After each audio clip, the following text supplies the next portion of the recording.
ra katakai dalag samay taway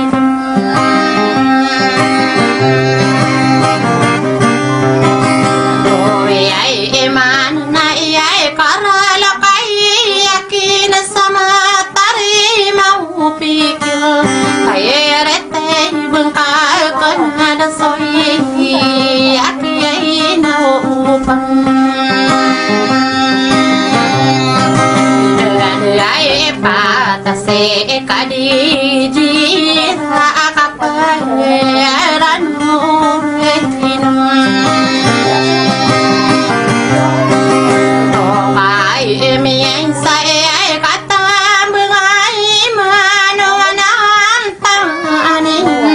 bengai ini saya ranon kakalokai lo bengai tuhani awa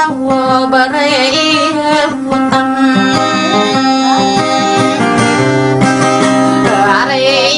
non sota avapai pakai lipatai dudi tong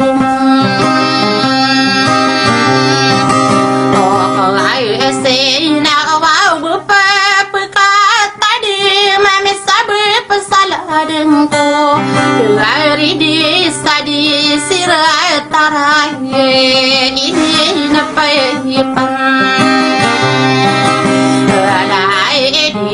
di kotan to vibun wa kaya pak kilam ke ai le ai lagi ai pe pa